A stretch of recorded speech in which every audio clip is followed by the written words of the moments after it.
So one of the big spectacles nowadays is, of course, transfer seasons and transfer windows. Obviously, Jim White comes out of retirement, out of hiding, gets the nice gold, the yellow jacket or the yellow tie, the white shirt, and he's ready to kind of talk us through into the night. But what's really fascinating this year is that there are a lot of players available at the end of the season on a free transfer. And so, one of the things I want to do, looking at our teams, there's a lot of players that are out contract end of the season. So I'm gonna just run through some names. But one of the things I wanted to ask you guys is who would you look to buy for your respective teams? So going through the list, we got Kylian Mbappe, Paul Pogba, Frank Kessie, Pablo Dybala, Osman Dembele. The streets are I like Dembele. He's just always injured and playing late night video games, eating crap food.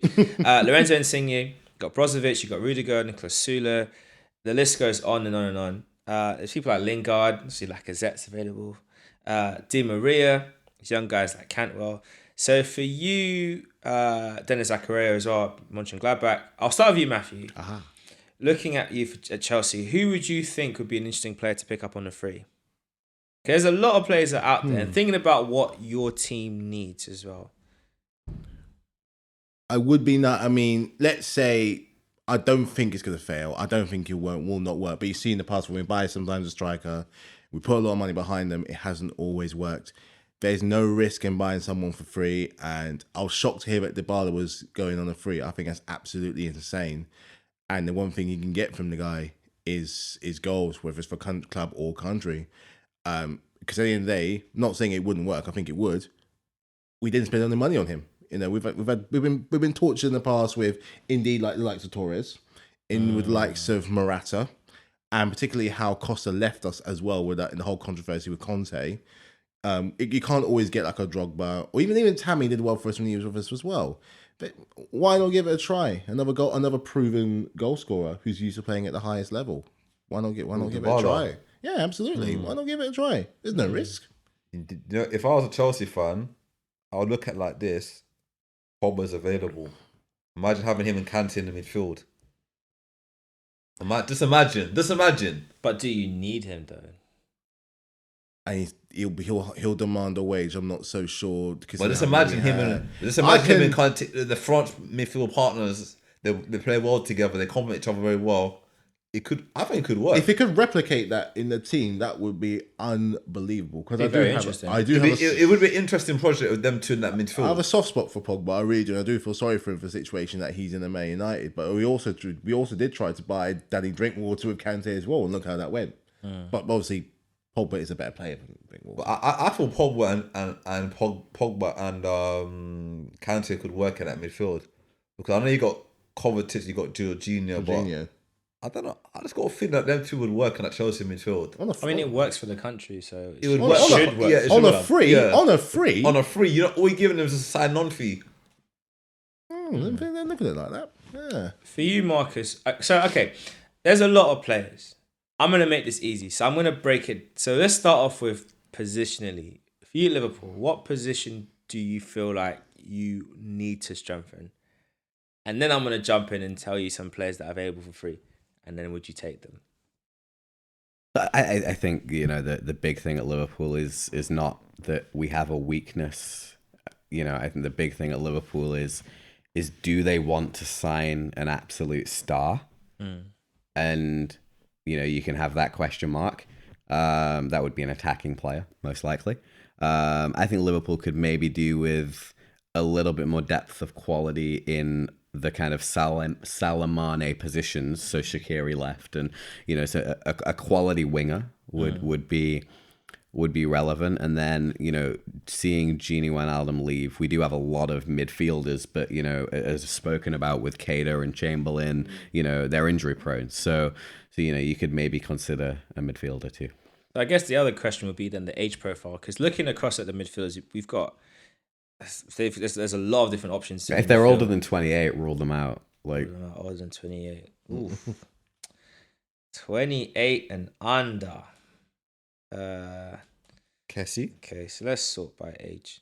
Because there's a lot of options there. Frank Kessie's 24. You see, central midfielder, and you were talking more on the wings and attacking areas. So just skipping through to see players that kind of hit that age profile. So then it really gets very interesting.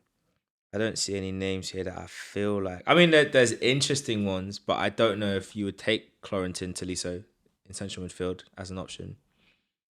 Obviously he's 28. Good player, but I think injury prone, and it's a risk. Just like when you've already got Chamberlain and Keita that are injury prone, why would you add another one? Obviously, there's Pogba, but never going to happen. That just doesn't. Yeah, I mean, for him to go from Man United to Liverpool would be crazy. Stranger things have happened before. You've got Isco, who's 29. He's a bit on the older side. He's still a baller. He's always going to be a baller. I know he had his issues with the COVID weight gain. I'm calling it the COVID. I shouldn't even say COVID because that's a bad word to use. But the pandemic weight gain. I feel like he's trimmed some of it, but he could be interesting. But I don't think he would fit what you want to do. Style of play. Yeah. So I think in terms of frees, it's. I mean, obviously you've also got the wild card, which would be Ousmane Dembele. Yeah, so Liverpool have flirted with Ousmane Dembele for a long time, and I think the thing that's fascinating about a player like Ousmane Dembele is he has such a high price tag in his move to Barcelona. And if you look at and it's an interesting exercise, maybe go away and do it if you're watching the podcast, look at the top 30 players' transfer fees and answer the question, were they worth the money? And I think you'll find that a good 75% of them weren't worth the money that was paid for them. So Dembele could be an interesting one in terms of depth on the wing, not having to pay for him, and would be one that I would be open to. I wouldn't say I'd be excited about signing him, but I'd be open to him coming to Liverpool. A wild card suggestion completely, off the radar that again I don't think would happen, but would be interesting, would be Rudiger. Oh yeah. There is a contract discussion at the moment. There is one currently going on. Because I think Liverpool have the best 4 central defenders in the league as a block of 4. There are other ones out there like your Ruben Diaz, and I think Rudiger's pretty good, and Varane, for example, that are very good. But in terms of 4 central defenders of Gomez, Van Dijk, Konate, and Matip, I think that they are the best 4. But we also did see what happened last year with the injuries, and I think someone like Rudiger, if he doesn't want to sign a new deal at Chelsea and is available, wouldn't be a bad shout from the free agent perspective. Get that contract sorted. That would be very interesting. I mean, you've also got an experienced player like Di Maria. I guess he's on the wrong side of the curve. Also, he's been in the league before, hasn't quite worked out. It would be a weird signing to make. It'd be a weird signing to make unless if he was coming in to be a rotation option. Then maybe. Well, I'll just leave this out there as a little taster for moving forward. We're going to go on to the next segment, and I have a winger and central midfielder who I think Liverpool should sign without any question. So we'll bring that up at the next part. Are they freeze? No. So Craig, who would you take for Arsenal? There's a lot of players that are available at different rates. I think one of the big things we're looking at is central midfield. I think central midfield, centre forward, and a wide left goal scoring player is kind of the 3 main positions I think Arsenal need to strengthen going forward. You could argue another right back to have alongside Tomiyasu, maybe like player a Tavares like player for right back would be perfect, but let's not be greedy. So who would you? And I guess I want to say realistically, because obviously Mbappe would be a great player to have. I don't see him coming. But who would you realistically want to kind of pick up for Arsenal of like a player that is like coming out of their contract? Because you got people like Frank Kessie, who I think could be quite an interesting option for us. He's young. He's one that's likely to develop quite well. He's only 24 at Milan. So for you, what would you say looking at players? There's 2. I'll say Kessie for AC Milan, and I'll say Mbappe. The reason why I say Mbappe because Mbappe would make a massive change in our team. Got the pace of Aubameyang, quick, young, 22 years old. You only can get better. If Arsenal signed Mbappe, wow. If Arsenal signed Mbappe, I'm dyeing my hair blonde and I'm No, growing. but I'm saying that's a dream signing. If it Oh, did, you're telling me. If Liverpool sign Mbappe, I'll dye my hair blonde. Like the reality is, this has been a flirtation for Liverpool for the longest time. They asked Mbappe, "Who do you play as on FIFA?" He says Liverpool. Like, you know, there's all this talk of him loving Liverpool. You know, I don't see Liverpool signing Mbappe. I think there's one destination for Mbappe, and that's Madrid. And I don't see him going anywhere else other than that, especially on a free. But I do think that if it's not Real Madrid, it's Liverpool. But I think that allure of Spain, allure of Madrid, the history, is going to draw him there. And also, because one of the biggest things on the international stage, people was trying to argue that Benzema coming into the French national team destabilized them because they weren't as successful in the Euros. Hogwash. Absolute nonsense. Look at the way they've been combining just this international break. It's just streets ahead of what they had with, as Ibra would say, actually no, Benzema said the go-kart. I'm the F1 car. Giroud, the go-kart. Benzema, the F1 car. You see the difference? When you have quality players around each other, they make it work. And I think just that, it's weird because that combination, the way they're playing, you look at how Vinicius is playing as well. If you're a Madrid fan and you know that you tried to get him before, they said no, it's like he's going to come. You must be very excited for next summer. So yeah, I think that's a deal that looks like it's kind of lock, stock and done. I mean, looking at all these players, like, would there be anyone that you'd say you try and buy now rather than wait till the summer? Because that's a tough one. It's an interesting thought. I think if I'm Arsenal, my big thing is Arsenal lack world-class players, and I don't know how feasible it is, but if I'm Arsenal, I'm looking at Dybala, and I'm saying, can I find a way to convince this guy of the project, throw the money at it, get him in them special rooms that they charge fans 200 quid to go and watch games in. And how old is Dybala? 28. 28. That's a good age, you know. You got Aubameyang at 28. It's a tough one because I'd want 24 to 27.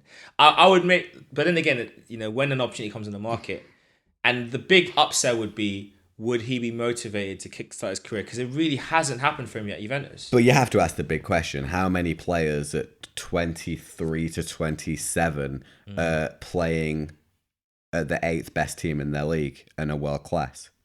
That's a good point. How old was Dennis Bergkamp we got him at Arsenal? Wasn't he like the same age as Dybala, 28, isn't it? Yeah, it was like... Yeah, and you got Righty when he was old as well. So I think there is something there. So it could work. It depends like how Arteta would use him. Would he play him as a number 10? Would he play him as a... How would you play him? And what he can get from being at the club. Like, we're not in the Champions League now or Europe now, but we will be, and you are going to be integral to that. You're going to be the man. Because I think like, the reason why world-class star is going to drag us step back there. I think the reason why the ball hasn't really shone at Juventus because he had Ronaldo. Ronaldo was taking all the shine, so it was hard for him to shine in that team when you have Ronaldo. Ronaldo's the top guy in it. Yeah. So I think I'm not making excuses for him, but I feel. No, it plays on your mind. Yeah. It does play on your mind, absolutely. I think the big interesting thing for him positionally is that the role that Lacazette's been given now, that'll be the role he would get. The false... He plays as a 10, but it's more 10. Like Just off the striker. Yeah, but that would be perfect for Dybala. It's like a number... I kind of see it as a number 10/false 9 where Lacazette does it, because he does come... Technically, it would be a 10, but anyway. Yeah, I think that could be the role he'd have. Dybala would do it in a different way to Firmino, but it's a similar kind of dynamic in the sense of he would stay higher up the pitch. Firmino likes to drop in and come back and make tackles but the thing is, play around. But he'd do it higher up the pitch, but he's more creative. That's true. But the next question is, would he want to come to the Premier League, though? But that goes on Marcus's point about... Well, I mean, yes, the Premier League, absolutely, because it is now one of the best leagues in the world. You could argue whether it's one or two. I feel like it's the place where the money is, the place where the excitement is. At the end of the day, Super League failed, so this is the place to come. And it's coming to London. If he comes to Arsenal, he's coming to London, so London's a good distraction. It's not like he's going to Manchester or any other places. I think the biggest sell is going to be could we convince him to come to the club, and that's the bigger point. Yeah, I think it'll be interesting because I think actually the only other competition from a Premier League perspective would be Spurs. And it's true. Forget about them. Conte. I always forget about them. Conte. And they have a serious manager now. Conte connection though.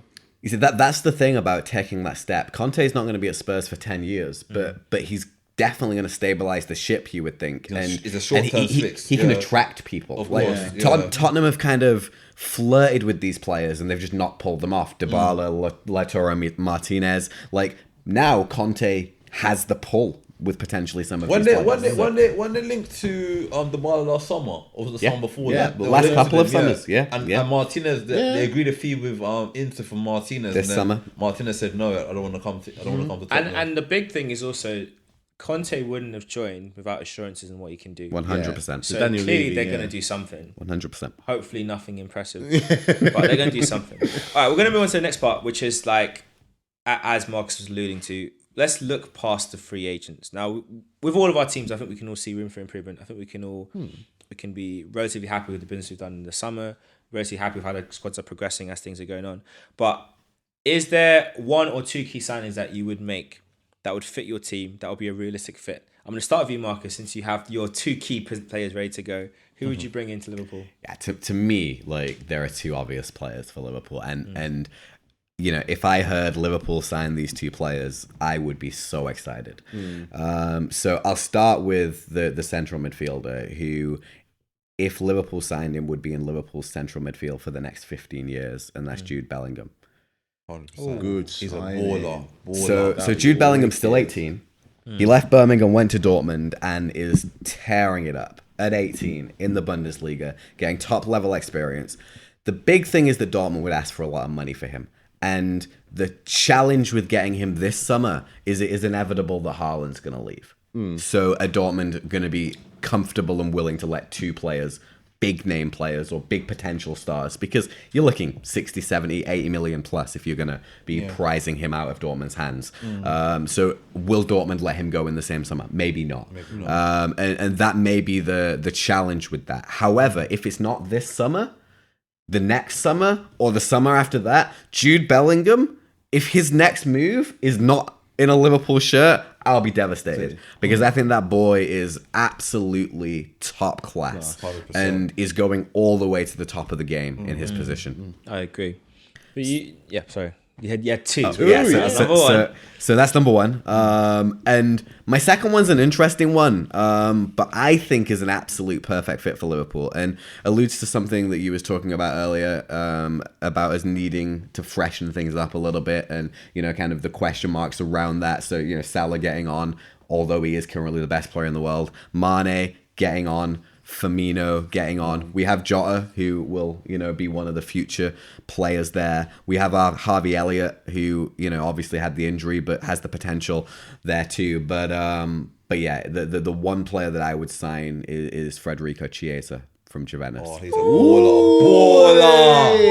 He is hard. The way he's running past some England players in Euro final. No. He's too good. He's too good. And when you look at Chiesa, the thing about Chiesa as well, he is a Klopp player.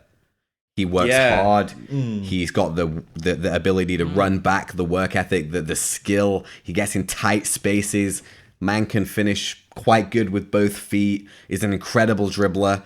He's not the fastest, but I think in terms of the kind of Klopp profile of a player, he's a type of player that, you know, I don't know how much he would cost, but if you could prize him from Juventus for 40, 50 million, he's the type of player that goes on to be a Salah, that goes on to be a Mane. I agree. You know, so that would be my shout for Liverpool. They'd be the two players. Really good. Matthew, have you got anyone in mind? I've got one player in mind, because as a Chelsea fan, we're used to having goals coming from all parts of the pitch. At the moment we got goals coming from the front. We actually have goals coming from the back as well. Our midfielders are fantastic. Jorginho, Kovacic, and you've even got Mason Mount. Mason Mount, What a player! Great, fantastic player. What a player! Again, if he left the club, devastation. Understandably, absolutely. Especially if he went to one of you guys. Yeah, I don't know if I've ever forgiven. Oh God, I'll be mourning. And your likes of the other two players chipping in like Ruben Loftus-Cheek and Barkley, still fighting for the position. I still think there could be, for the sake of what I'm used to for all these years of having goals coming from the midfield, there's not much coming from open play. The only real source we have is Mason Mount. So if we lose him in that middle part, and Kante's not a natural scorer anyway, you could be on the goal line and still want to make an assist or something. He's just that kind of player. I want goals. I would love to have goals for my midfield. And there's one guy I looked at recently, and I've admired him for a while since he's been in the league. And when he scores, I've said this before, I love bangers. And when this guy scores, he scores bangers. And that's Yuri Tillemans. Ooh. Voila. I think there was contract talks ongoing. I don't know if that's kind of stalled. I think a cheeky little bit in there, because I think some of those other players, not that I'm saying they're surplus to requirement, they've still got so much to give to the club, but they're lacking goals. They could do it, but they just don't. He does, and he's not afraid to put his foot behind it. He scored an absolute screamer in the FA Cup final, and he scored another really good one, like tit for tat against Man United not too long ago. He's turning into a kind of player that I really like. He could be like, he's almost like looking at the two-guy philosophy. I'm going to put my foot, I'm only scoring stunners. That's on my contract right there. No tappings. Put my foot, boom. And we, apart from maybe a couple, we don't have enough players like that just going to put their foot through it. And he's young. He is young. Yeah. His contract's coming up. We've done it. We've pinched from Leicester before. Why not do it again? It's successful, and I just really admire him as a player. So yeah, one player I'd definitely go for is Yuri Tillemans. And another one, just thought of one. He's not something, and we talked about this before. We're not going to sign him because he's already our player. It'd be interesting to see what Conor Gallagher could do. It'd be interesting to see what Conor Gallagher could do if he keeps up the form for Crystal Palace. He's got his England called up and nearly scored. Why not keep that Chelsea Academy fire burning? See what the guy can do. See if he's going to earn that spot. Give Tuchel a real thing to think about. All these class players in midfield, fantastic. Why not? Go and give him a chance. Why not at all? And for you, Craig, who would you look at to bring in at Arsenal? Dream signing, if I could. It has to be a realistic signing, not a dream signing. Realistic signing. You can't be called Killian. Nah. and it can't be called Haaland either. Sorry, mate. While you think about one, because like I said, I think central midfield is a big area we need to improve upon. I think goal scoring from the wide areas is also key. I like that Smith Rowe is sort of, I think everyone is kind of inventing different analogies to who he reminds them of. Some are saying he reminds them of Pires. Some are saying he's like Ljungberg. I feel like he's like probably one of our players from a previous generation before them. Liam Brady. Brady, or even Brady type or vibes to his play. Maybe shades of it, but I like what he's doing. I think one player that I'll be there's two players that I'll be intrigued at Arsenal. One which I feel like would delight and frustrate in equal measure, and that's Alain Saint-Maximin, which it'll be nigh on impossible to get him now that they have become rich. Yeah. But he's one player that if we're going to sell Pepe, I would happily do a swap, and Pepe can go up north and he can come down south. Because I think with Saint-Maximin, even if he may not always get the numbers, he's so direct. And you add that into an Arsenal, we don't have many, and that's why Saka and Smith Rowe look so effective in our team and are so effective, because they're fearless. They'll drive with the ball. They will do the kind of things that we used to love from Wilshere, which is that kind of pick the ball up, drive, be direct. But unlike Wilshere, they know when to let the ball go and not get crunched. So he will be one player that is coming back from injury, and I'm very curious to see how he kind of recovers, is Eze at Crystal Palace. He's a player I would love Arsenal to just take him, stick him on the left wing. Yeah, wicked player. You have a free role, like Pires, like Rosicky, like Nasri of old. Go wherever you want. But when we lose the ball, you got to slot back into shape. But when we have the ball, go wherever you want. Create chaos. Because if we're not going to go for Zaha, who maybe because of age profile, fair enough, I'd go for Eze. Because my goodness, last season, the stuff he was doing, I was looking at his kid thinking, why did we not take the gamble and buy him at the time? Good player. Why did we sit back and be like, but we released him. He was at Arsenal's academy and we released him. It was in Arsenal's academy, Clive. Yeah, but sometimes many happy returns. Yeah. You need that low point to have the high point. But who would be your one or your two players you look at? I would say Sterling. He's available now. They're looking to sell him. That is true. He would be a good. Arteta got the best out of him when he was at Man City. He worked with him at Man City, so for getting goals and his experience, he'll be a good signing. And what I will add to that, which is really interesting, because there's been a lot of paper talk about Man City want to sell him and Barcelona, who have no money, are interested. So I don't know how they're going to figure that one out. They're also interested in Salah, apparently. I don't know how they're going to pay for all these deals. Or are they going to print money and it checks bounce? But the Spanish government are going to pay for it. But the big thing is that he would prefer to come to London. So that gives us a massive opportunity. So that would be very good. And I think he would solve a problem of a goal scoring player, 26 as well. Yes, still young, relatively young. So Sterling, I'll say another one, a midfielder or centre forward. Centre forward now. I think it's between Ollie Watkins and Calvert-Lewin as a striker. I know people are going to say Calvert-Lewin's been injured this season, but I think the way how we always cross the ball in the box, or we don't have a player that can head it in, he would be a good signing for us. And he can do hang time forever. Yeah, he can just stay there. Calvert-Lewin, he's got good potential to be a good player. He just needs to work. I know he's been injured a lot this season, but yeah, expensive too.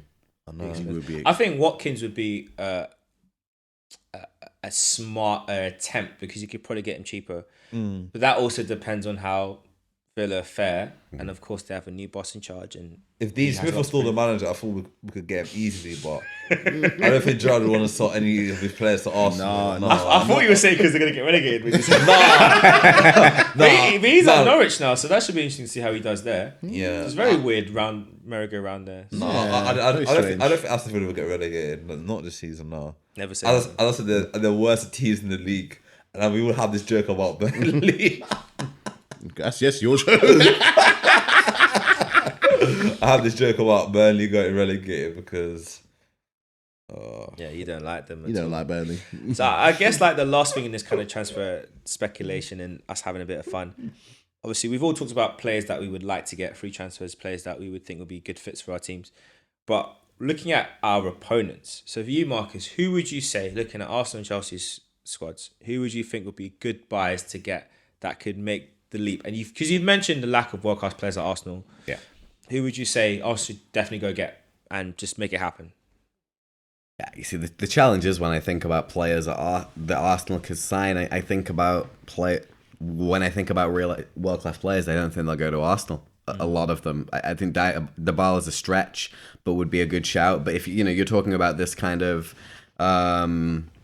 striker that fits the profile of someone who's tall and maybe kind of like, I guess, Lewandowski in mold. Luka Jovic from Real Madrid is an interesting potential because it's not quite worked out for him at Real Madrid. Real Madrid are going to go and sign Kylian Mbappe, and they'll give him away. They'll give him away for peanuts because they're not going to be fussed about having him. So Luka Jovic could be an interesting one that.